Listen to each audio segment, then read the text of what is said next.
Today we are having a look at vitamin A. Vitamin A, what is vitamin A? Vitamin A is a non-keratinizing vitamin, which means that it is a vitamin that fights skin issues like that has to do with dry skin. It's part of the family of the fat-soluble retinoids, and it exists in three primary active forms in the human body, which is retinol, retinol, and retinoic acid. It acts similarly to a hormone, controlling three things: gene expression, maintaining epithelial tissue integrity, even inside our bodies, like where the esophagus is, the digestive system, and inner sinuses, protecting against pathogens on our interior and exterior, and then directly enabling visual phototransduction. Biological forms and absorption. The human body processes vitamin A from two entirely different dietary formats. Number one is the preformed vitamin A, retinoids, found as retinol and retinol esters.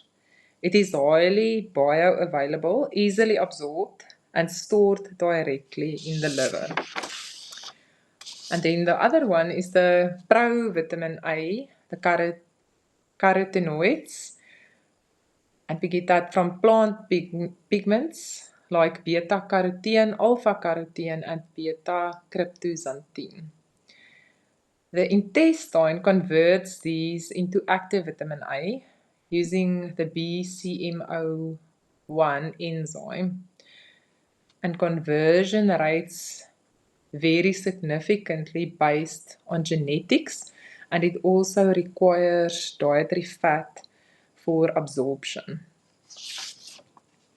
When we look at the amounts that we must take in, or our recommended daily allowance, for adult men it is 900 micrograms, and for women it is 700 micrograms. The upper level is about 3,000 micrograms. For pregnant individuals and lactating individuals, the amounts differ. But I'm not going to say much about that. Because we have to be extra careful. And then the upper level is, they call it the tolerable upper level, applies to preformed vitamin A, the retinol, from supplements or animal foods, as the body naturally downregulates the conversion of plant-based beta-carotene to prevent toxicity. So you won't be able to really get toxic effects from getting in vitamin A through plants and vegetables. What does vitamin A do? More specifically, it works on our visual cycle. Retinol binds to the protein opsin to form rhodopsin inside the rod cells of our retinas. When light hits the eye, it alters the shape of the molecule, sending a visual signal to the brain. A continuous supply of retinol from the blood is needed to regenerate rhodopsin. And then the second thing that it does is cellular differentiation and mucosal barriers. As I also mentioned earlier, retinoic acid regulates the genetic instructions that tell immature cells what specific cell type they should become. It's highly important for maintaining epithelial tissues, structurally lining our skin, lungs, gastrointestinal tract, and urinary tract. Keeping the the goblet cells functioning, which secrete the protective mucus layer that traps invading pathogens. Oh, sorry, that my nose is itchy. Always happens. And then number 3, immune system support.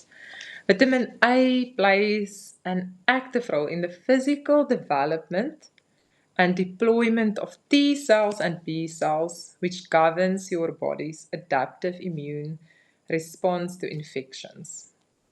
It is also important in other autoimmune diseases and certain diseases that affects our thyroid.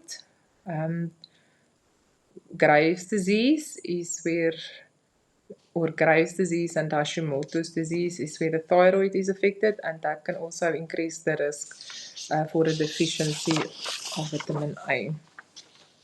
And then having a deficiency versus toxicity. Let's have a look at a deficiency.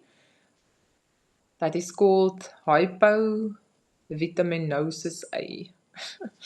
It's rare in developed nations, but the deficiency is more common where diverse food access is limited. And it's mostly caused by fat malabsorption disorders such as celiac disease, cystic fibrosis, pancreatic insufficiency, or Crohn's disease. And deficiency, when we are deficient of vitamin A, I think a lot of us know about night blindness, nyctalopia, the higher word. I don't know if I'm saying it right. The inability to see in low light environments due to rhodopsin depletion. And then xerophthalmia keratomalacia. That's a very high word for dry eyes. It's advanced dryness of the conjunctiva and cornea, which can lead to permanent corneal scarring and blindness. Yeah, so it's dry eyes leading to more severe effects. And then hyperfollicular keratosis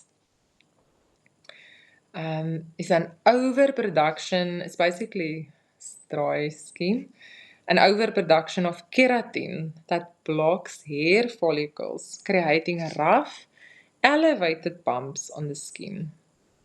And then other problems that you can also have with the deficiency is a poor immune system, because we said that it helps with the immune system, and also bone issues if you don't have enough.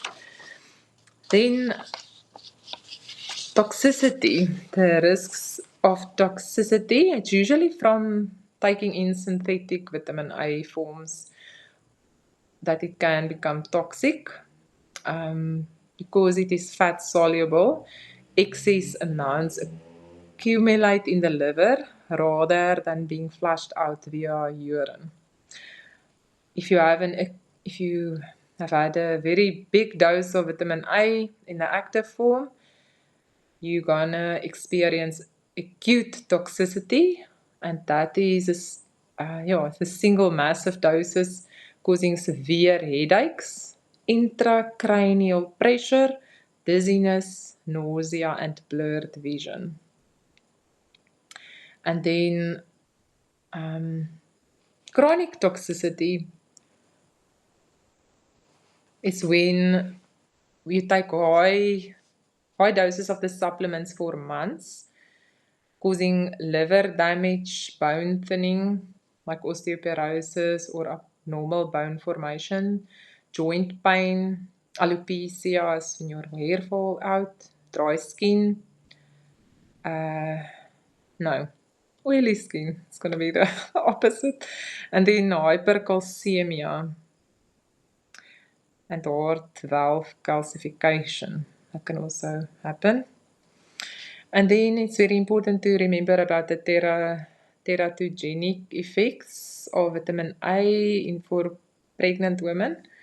It can cause severe fetal and birth defects affecting heart, skull, and central nervous system. And then carotenodermia, consuming high amounts of beta carotene from plants can turn the skin yellow orange. Probably have to eat a lot of carrots. You really have a love for carrots, but it's entirely benign and clears up by reducing intake. Yeah, and then if you struggle with fatty liver, you might not store vitamin A well enough. Your body might not store vitamin A well enough. If you have bladder problems, you might have a lack of absorption. And we must also remember about Oratane or it's people that use those products for their skin. Don't want to single that one out, but especially if you are planning to get pregnant, be careful. And then certain nutrients and vitamin A.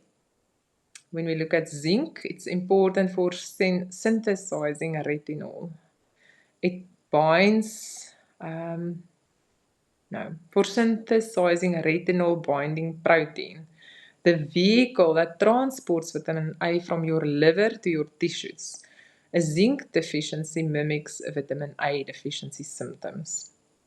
And then iron, if you have a deficiency in iron, it can impair your body's ability to mobilize and utilize its stored vitamin A reserves.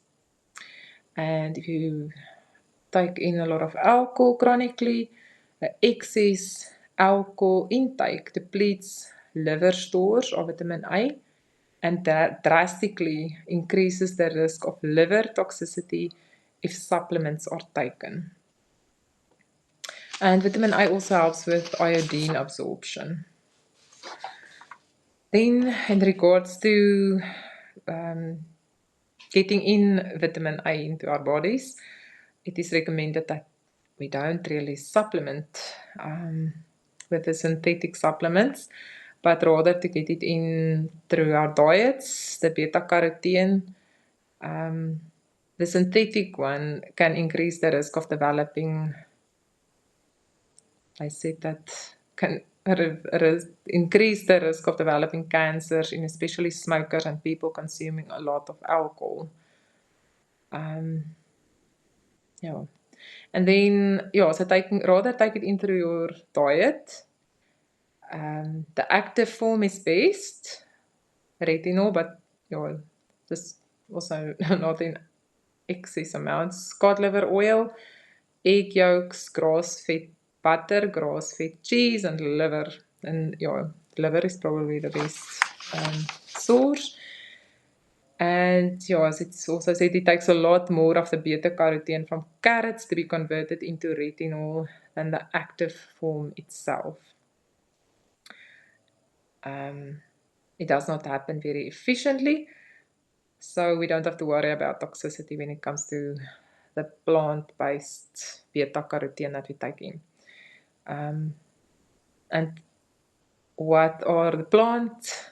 The plants that supply vitamin A is dark green leaves, leafy foods, dark greeny leaf foods. Peppers, papaya, broccoli, pumpkin, the yellow ones, the carrots, and the peaches. Just remember, peaches also has a lot of sugar.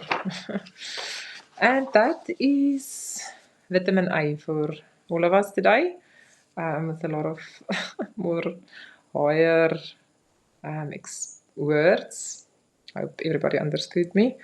And I hope all is well.